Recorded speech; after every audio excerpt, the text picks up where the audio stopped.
जय श्री कृष्ण दोस्तों। आज के एपिसोड 17 में हम सरल भाषा में जानेंगे कि अध्याय 3 में परमात्मा हमें क्या समझाना चाहते हैं। तो आइए शुरू से बहुत संक्षेप में जानते हैं कि अध्याय 1 में परमात्मा ने क्या कहा। अध्याय 1 में आपने दुर्योधन व कौरवों को देखा कि वो किस प्रकार से युद्ध में विजय पाकर राज्य सुख भोगना चाहते हैं। वो सभी सकाम कर्मों में उलझे हुए हैं, जिसमें कर्मों का परिणाम पाप पुण्य में होता है और वो सब आने वाले समय में उनको भोगने पड़ेंगे। पांडवों की ओर से अर्जुन युद्ध में होने वाली मारकाट से बहुत अधिक व्यथित है। उसको लगता है कि युद्ध से होने वाले परिणाम बड़े भयंकर होंगे।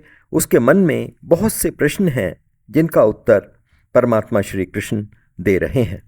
अर्जुन का ज्ञान भी पाप पुण्य स्वर्ग नरक तक ही सीमित है। अध्याय 2 में परमात्मा उसे इन सब से भी ऊपर मुक्ति का मार्ग बताते हैं।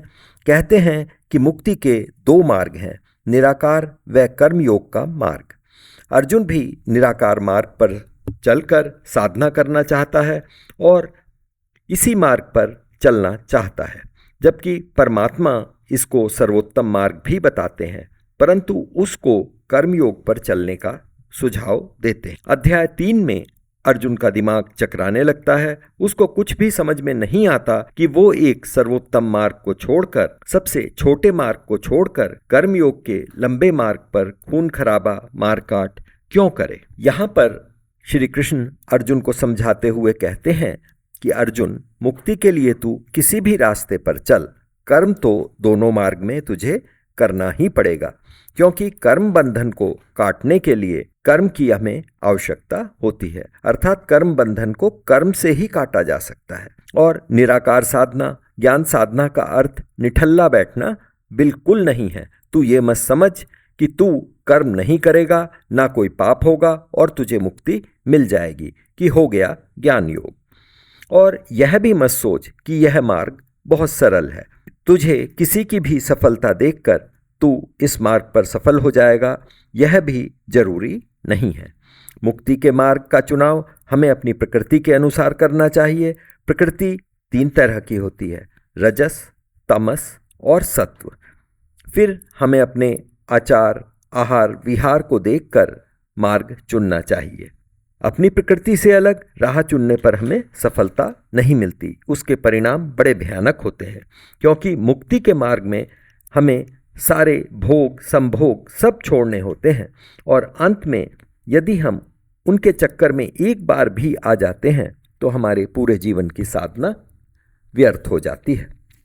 जबकि कर्मयोग में चला गया हर कदम कभी भी समाप्त नहीं होता। वो जन्म जन्मांतर तक जुड़ जुड़कर हमें परमात्मा की ओर एक दिन मिला ही देता है। कर्मयोग में चलने पर इस लोक में सुख और मृत्यु के बाद परलोक में भी सुख प्राप्त होता है। अंत में मोक्ष तो निश्चित है, मार्ग लंबा जरूर है। अब वो अर्जुन को समझाते हैं कि अर्जुन क्षत्रिय है, उसका नियत कर्म प्रजा को भय मुक्त करना, उनकी रक्षा करना, न्याय करना व धर्म की स्थापना करना है। अर्जुन की शिक्षा, आचार विचार सब क्षत्रियों के अनुरूप है।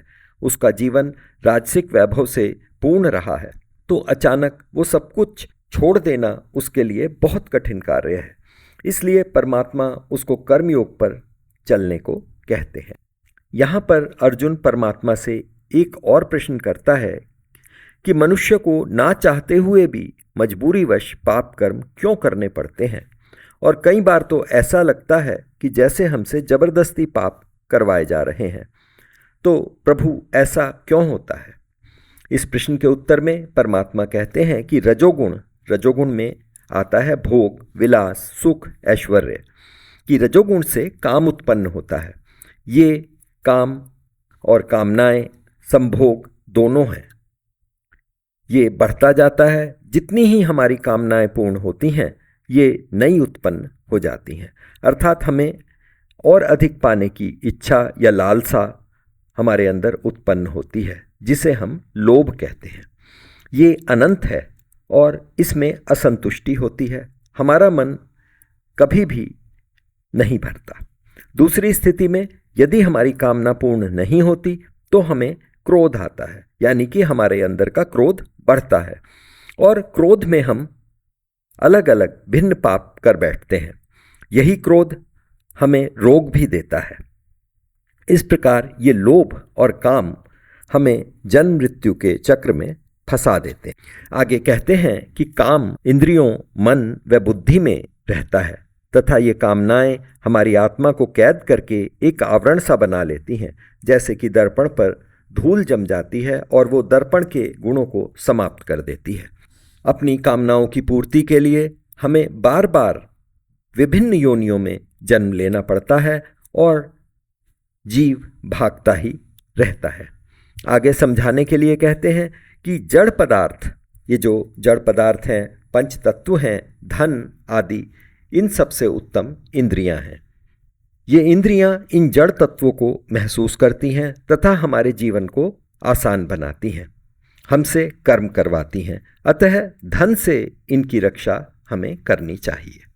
फिर इंद्रियों के ऊपर मन है जो इंद्रियों से कर्म करवाता है और इंद्रियों से अधिक इसको ठीक रखना चाहिए। ये ही सभी आनंद, सुख, दुख को महसूस करवाता है। इस मन के ऊपर बुद्धि होती है जिसका कार्य मन की रक्षा करना है और इसी बुद्धि से हमें मन की रक्षा करनी चाहिए, क्योंकि यह मन को सही गलत रास्ता दिखाता है और सही रास्ते पर चलने के लिए मजबूर करता है। अंत में कृष्ण जी कहते हैं, हे महाबाहु, हे शक्तिशाली भुजाओं वाले अर्जुन, तो बुद्धि से इस काम रूपी दुर्जय यानी मुश्किल से जीतने वाले शत्रु को जीत ले। इस प्रकार यहाँ पर अध्याय 3 समाप्त हो जाता है। चतुर्थ अध्याय में हमारी चर्चा फिर जारी रहेगी। तब तक के लिए प्रेम से बोलेंगे, जय श्री कृष्ण।